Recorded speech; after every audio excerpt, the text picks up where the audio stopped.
বাঙালিয়ানায় বাংলা বর্ষবরণে প্রস্তুত বাংলাদেশ।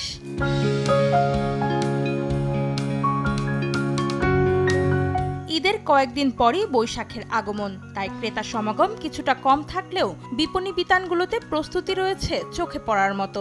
চাহিদা বেশি ভিন্নধর্মী নিত্য নতুন দেশীয় নকশার পোশাক আর গয়নার। বৈশাখে শাড়িটা আসলে সবাই খুব পছন্দ করে। বিভিন্ন রকমের দেশীয় গয়না, শাড়ি এগুলার একটা কালেকশন নিয়ে এসেছি। অনেক সাড়া পেয়েছি এবং কাস্টমার এতটাই সাড়া ছিল যে আমাদের 7 তারিখের পর কাস্টমাইজ অর্ডার আমরা বন্ধ করে দিয়েছি। সুতি শাড়ির পাশাপাশি নারীরা বেছে নিচ্ছেন বাঙালিয়ানা মোটিফের ঢিলেঢালা কুর্তি, আর ছেলেদের নজর রং বেরঙের পাঞ্জাবির দিকে। বৈশাখের যে ট্রেডিশন পাঞ্জাবি শাড়ি বাচ্চাদের জন্য এই টাইপের দেখতেছি আর কি নেওয়া যায়। বাঙালির ঐতিহ্য শাড়ি, এজন্য ওইটা থেকে শাড়ি দিকেই বেশি নজর। পহেলা বৈশাখের যে কালেকশনগুলো খুব সুন্দর। সুতি হালকা পোশাক, গরমে যাতে পরা যায়, আরামদায়ক হয়।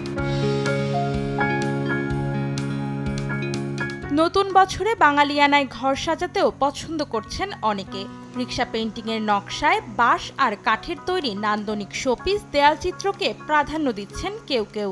পহেলা বৈশাখ উপলক্ষে আসলে ঘরটাও দেশীয় আঙ্গিকে সাজানো যায়। পহেলা বৈশাখের আগে সব একদম পরিষ্কার ঘরটা পরিষ্কার করে ঘরটাকে নতুন করে গুছানো সাজানো, এগুলো তো আমাদের হয় সবসময়। বাংলা কালচারের সাথে যায় যে এই ধরনের জিনিসপত্র, এটাই নিতে আসছে। সাজ পোশাকে বাঙালিয়ানা ফুটিয়ে তুলতে কাঠ, মাটি সহ বিভিন্ন ধাতুর মানানসই গহনাও কিনছেন ক্রেতারা। বাঙালির আবেগের আর আনন্দের একটি উৎসব পহেলা বৈশাখ। নিজেকে হারিয়ে নতুন করে খুঁজে পাওয়ার দিন এটি। আর তাই এই দিনকে ঘিরে চলনে বলনে পোশাকে আশাকে বাঙালিয়ানা ফুটিয়ে তোলার প্রয়াসই যেন সকলের। অন্তরা সেন, সময় সংবাদ, ঢাকা।